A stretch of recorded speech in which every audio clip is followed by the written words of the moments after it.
สบายดีพี่น้องบัดนี้จะได้ลงแล้วได้พี่น้องเลยเพราะว่าเข้าถ้ำไปก็ได้อยู่ประมาณมึง40ปลายกว่านาทีบัดนี้เพิ่นจะพักกลับพี่น้องเบิ่งสิลงได้อยู่บ่พี่น้องเบิ่งดูผู้ ทำมันบ้าวสาวบ่ ทำบ่าวสาว เฮ้ยถ้าหับกล้องเด้อ สมัยตะกี้แต่ก่อนเนาะ ขึ้นมาถ้าหับกล้องเลยอย่ามาย่านมันลงบ่ได้นี่ นี่ถือว่าสมัยตะกี้บ่มีเวียกเฮ็ดเนาะถือว่า เด้อพาวเด้อเฮาลงก่อนเด้อเฮาลงก่อนเลยสิถ่าย สวน อัน บอก นี้ ไป ลง สั่งแล้วเรียบร้อยแล้วงานเดือน4เดือน5 ให้เพิ่นหับกล้องเด้อ เพิ่น พี่น้ ก็ อง สิเอาเราให้เอาไปสั่งมากินอยู่จุดนี้ เพราะว่าทางลงก็ประมาณนี้เด้อพี่น้องคือ อันนั้นสร้างชาติทุกอันนะอันบ้าวสาว เดี๋ยวพี่น้องอืม การมีผู้เฒ่าผู้แก่มาก็มี ได้จับดีๆพี่น้อง เพิ่นมาได้สามารถมาได้นะ โอ้โหโหดโหดโหดโหดโอ้จุดเช่นพี่น้อง โอเคอัน จุดเช่นนี่ บ้าวสาว เอาจับกล้องนะ มาเป็น เออ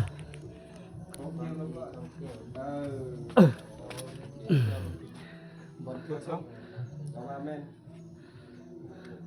บรรยากาศ เอาวิธีลงสักก่อน นี่ก็เป็น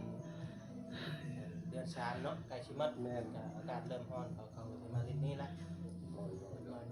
ดำเข้า โอ้ ผู้แก่ ลงแบบนี้พี่น้อง เอาอันของใส่สาวมาอันแต่ โอ้ยใจสั่นบุ๊บโอ้โหตายตาย เอาลงเลยไปเลย เอาลงมาพูดได้พี่น้องความสูงก็ได้ฟูเบิ่งเพิ่นลงมา โดย จับดีๆเด้อแล้วมันเราเพิ่นเบิ่งอาจารย์เพิ่นลงมาเช่ก่อนเพราะว่าเพิ่นเป็นผู้นำหน้าพาทางจะพาลงพี่น้องไปทำที่ช่องต่อ บ่เคยขึ้นจักเทื่อเนาะบ่เคยปีนผาจักเทื่อ พุ่นว่าหน้าเพิ่นนั้นสิลงได้อยู่บ่คือว่า จังว่าเด้อ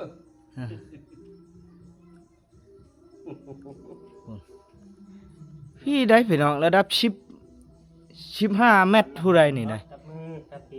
รับอันแต่หน้าดินนั่นขึ้นมา เออ ประมาณ15เมตรเนาะ เออ โอ้เกือบนี่สิยันบ่ไหวเด้ พุ่นเลยพี่น้องพุ่นเลยอยู่พุ่นได้ดินนี่ได้อันนี้บ่อนเฮาอยู่นี่บ่ทันได้ฮอดดินได้นี่พุ่นปีนลงเลยผู้ที่สุดท้ายไอ้จับดีๆเด้อจับดีๆเด้อถ้าเบิ่งเพิ่นลงก่อนพี่น้องเพิ่นก็บ่เคยจักเทื่อหมอนะบ่เคยปีนผาพี่น้องแต่ว่าครั้งแรก ครั้งแรกเด้อในชีวิตเนาะ เหยียบดีๆเบิ่งตีนนะ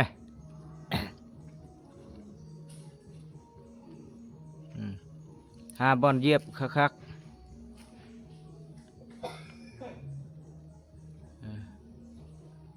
บอลเหยียบก็บ่ได้ลวงลายได้พี่น้องพอดีแต่ลมเกิบน้อยๆเดียวนึงประมาณนั้น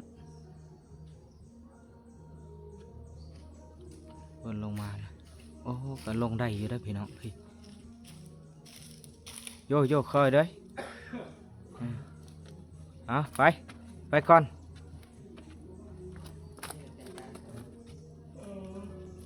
เอาให้เจ้าภาพเพิ่นถ่ายให้ก่อนพี่น้องเด้อเอาถ่ายภาพนิ่งให้เด้อถ่ายวิดีโอเลยก็ได้ชื่อขึ้นนะนี่เบิ่งถ่ายเลยเยอะนะขึ้นลองเบิ่งก่อนพี่น้อง ขึ้นลองเบิ่งเนาะ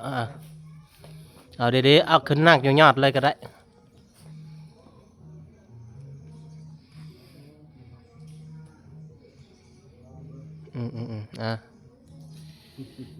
ก็ชุบพี่น้องแต่ก็บ่ได้ชุดลาย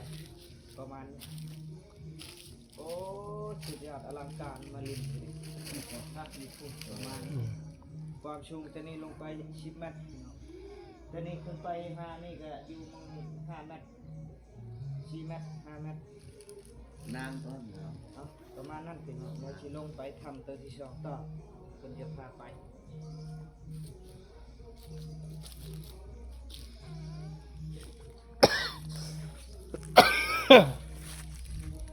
โอ้เฮ้ย